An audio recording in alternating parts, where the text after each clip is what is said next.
ಡೀಟೇಲ್ಸ್ಗೆ ಇನ್ನು ಕುರ್ಚಿ ಕ್ಲೈಮ್ಯಾಕ್ಸ್ಗೆ ಮುಂದಿನ ವಾರವೇ ನಿರ್ಣಾಯಕ ಅನ್ನುವಂಥದ್ದು ಈಗ ಇರುವಂತ ಕುತೂಹಲ. ಮತ್ತೆ ದೆಹಲಿ ಫ್ಲೈಟ್ ಹತ್ತೋದಕ್ಕೆ ಮುಖ್ಯಮಂತ್ರಿಗಳು ಹಾಗೂ ಉಪಮುಖ್ಯಮಂತ್ರಿಗಳು ಸಜ್ಜಾಗಿದ್ದಾರೆ. ಡಿಸೆಂಬರ್ 23ರ ಬೆಳಗ್ಗೆ ದೆಹಲಿಗೆ ಪ್ರಯಾಣವನ್ನು ಬೆಳೆಸಲಿದ್ದಾರೆ ಡಿಕೆ ಶಿವಕುಮಾರ್ ಅವರು. ಹೈಕಮಾಂಡ್ ಕರೆಗಾಗಿ ಮುಖ್ಯಮಂತ್ರಿಗಳು ಕೂಡ ಕಾಯ್ತಾ ಇದ್ದಾರೆ. ಡಿಸೆಂಬರ್ 27ನೇ ತಾರೀಕು ದೆಹಲಿಯಲ್ಲಿ ಸಿಡಬ್ಲ್ಯೂಸಿ ಮೀಟಿಂಗ್ ಇದೆ.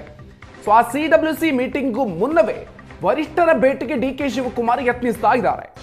ಡಿಸೆಂಬರ್ 23ನೇ ತಾರೀಕು ಕೇಂದ್ರ ಜಲಶಕ್ತಿ ಸಚಿವರ ಜೊತೆಗೆ ಸಮಯ ನಿಗದಿಯಾಗಿದೆ. ಈ ವಿಚಾರವನ್ನ ಮಾಧ್ಯಮಗಳ ಜೊತೆಗೆ ಸ್ವತಃ ಡಿಕೆ ಶಿವಕುಮಾರ್ ಅವರೇ ಹೇಳಿದರು.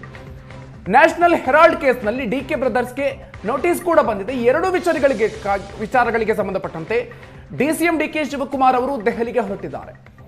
23ನೇ ತಾರೀಕು ಬೆಂಗಳೂರಿನಿಂದ ದೆಹಲಿಗೆ ಖರ್ಗೆ ಅವರು ಕೂಡ ಹೋಗ್ತಾ ಇದ್ದಾರೆ. ಎಲ್ಲಾ ಕಾಂಗ್ರೆಸ್ ನಾಯಕರು ದೆಹಲಿಯಲ್ಲೇ ಇರುವಂತ ಸಾಧ್ಯತೆ ಇರುತ್ತೆ. ಸೊ ವರಿಷ್ಠರಿಗೆ ಕೊಟ್ಟ ಮಾತನ್ನ ಮತ್ತೆ ಡಿಸಿಎಂ ಡಿಕೆ ಶಿವಕುಮಾರ್ ಅವರು ಈ ಸಂದರ್ಭದಲ್ಲಿ ನೆನಪಿಸ್ತಾರೆ.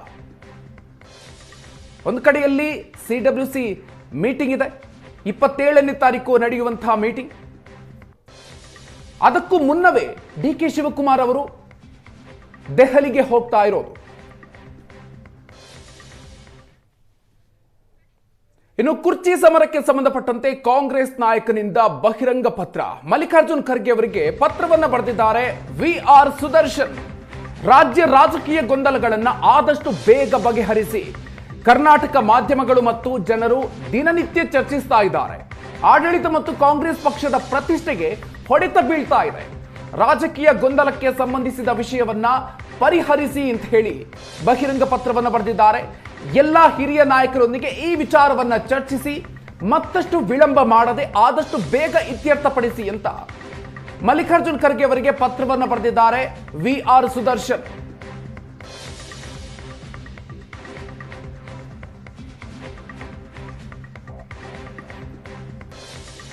ಹೆಚ್ಚಿನ ಡೀಟೇಲ್ಸ್ ಕೊಡ್ತಾರೆ ನಮ್ಮ ಪ್ರತಿನಿಧಿ ಮಾರುತೇಶ್. ಇದೀಗ ನಮ್ಮ ಜೊತೆಗೆ ದೂರವಾಣಿ ಸಂಪರ್ಕದಲ್ಲಿದ್ದಾರೆ. ಮಾರುತೇಶ್, ರಾಜ್ಯ ಕಾಂಗ್ರೆಸ್ನಲ್ಲಿ ನಡೀತಾ ಇರುವಂತಹ ಬೆಳವಣಿಗೆಗಳಿಗೆ ಸಂಬಂಧಪಟ್ಟಂತೆ ಆದಷ್ಟು ಬೇಗ ಪರಿಹರಿಸಿ ಅನ್ನುವಂತಹ ವಿಚಾರವನ್ನ ಉಲ್ಲೇಖಿಸಿ ಪತ್ರವನ್ನ ಬರೆದಿರೋದು.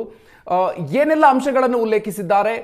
ಜೊತೆಗೆ ಹೈಕಮಾಂಡ್ ಮೇಲೆ ಇದರಿಂದಾಗಿ ಅಂದ್ರೆ ಸಾಕಷ್ಟು ಬೆಳವಣಿಗೆಗಳು ನಡೀತಾ ಇದೆ.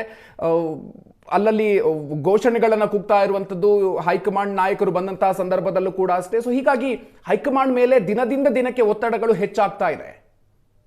ಮಧುಕರಿಗ ವಿಆರ್ ಸುದರ್ಶನ್ ಅವರ ಪ್ರಮುಖ ಆಗ್ರಹ ಇರುವಂತದ್ದು ಹೈಕಮಾಂಡ್ ಕೂಡಲೇ ಮಧ್ಯಪ್ರವೇಶ ಮಾಡಬೇಕು.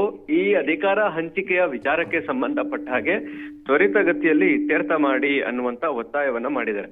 ಯಾಕೆ ಅನ್ನೋದಕ್ಕೆ ಒಂದಷ್ಟು ವಿವರಣೆಗಳನ್ನು ಕೂಡ ಅವರು ತಮ್ಮ ಪತ್ರದಲ್ಲಿ ಬರೆದಿದ್ದಾರೆ. ಖರ್ಗೆ ಅವರಿಗೆ ಬರೆದಿರ್ತಕ್ಕಂಥ ಪತ್ರದಲ್ಲಿ ಇದು ಪ್ರತಿನಿತ್ಯ ರಾಜ್ಯದಲ್ಲಿ ಚರ್ಚೆ ಆಗ್ತಾ ಇದೆ ಮತ್ತು ಮಾಧ್ಯಮಗಳಲ್ಲೂ ಕೂಡ ಪ್ರತಿನಿತ್ಯ ಇದು ಚರ್ಚೆ ಆಗ್ತಾ ಇದೆ. ಕಾರ್ಯಕರ್ತರಲ್ಲೂ ಕೂಡ ಗೊಂದಲ ಉಂಟಾಗ್ತಾ ಇದೆ. ಎರಡೂ ಪರವಾಗಿರ್ತಕ್ಕಂಥ ಅಭಿಪ್ರಾಯಗಳನ್ನ ಶಾಸಕರುಗಳು ವ್ಯಕ್ತಪಡಿಸ್ತಾ ಇದ್ದಾರೆ. ಇದು ಸರ್ಕಾರ ಮತ್ತು ಕಾಂಗ್ರೆಸ್ನ ಪಕ್ಷಕ್ಕೆ ದೊಡ್ಡ ಮಟ್ಟದ ಹೊಡೆತವನ್ನ ಕೊಡ್ತಾ ಇದೆ ಮತ್ತು ಇದು ಮಾಡುವಂತ ಡ್ಯಾಮೇಜ್ ಅನ್ನ ರಿಕವರಿ ಮಾಡ್ಕೊಳ್ಳೋದು ಕಷ್ಟ ಆಗುತ್ತೆ. ಹೀಗಾಗಿ ತ್ವರಿತಗತಿಯಲ್ಲಿ ಹೈಕಮಾಂಡ್ ಮಧ್ಯಪ್ರವೇಶ ಮಾಡಿ ತೀರ್ಮಾನವನ್ನ ತೆಗೆದುಕೊಳ್ಬೇಕು. ಇಷ್ಟೊತ್ತಿಗಾಗ್ಲೇ ತೀರ್ಮಾನಗಳು ಆಗಬೇಕಾಗಿತ್ತು. ಇಲ್ಲಿಯ ತನಕ ಬಿಟ್ಟಿರ್ತಕ್ಕಂಥದ್ದೇ ದೊಡ್ಡ ಪ್ರಮಾಣದಲ್ಲಿ ಈಗಾಗಲೇ ಡ್ಯಾಮೇಜ್ ಆಗ್ಲಿಕ್ಕೆ ಕಾರಣವಾಗಿದೆ.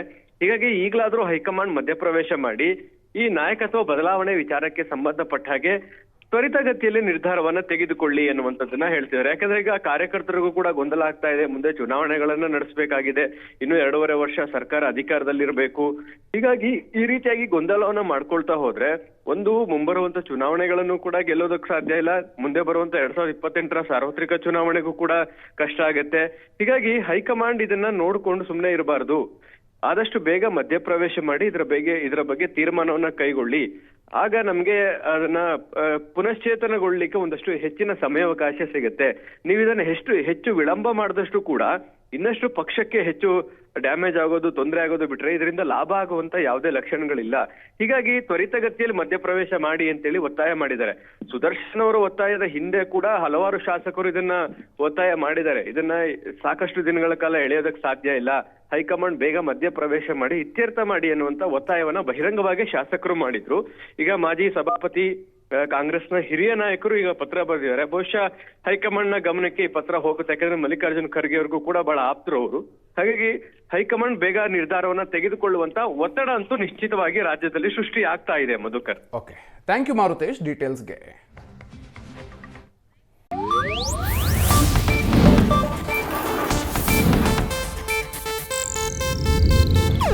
ಇದು ಏಷ್ಯಾನೆಟ್ ನ್ಯೂಸ್ ನೆಟ್ವರ್ಕ್ ಪ್ರಸ್ತುತಿ.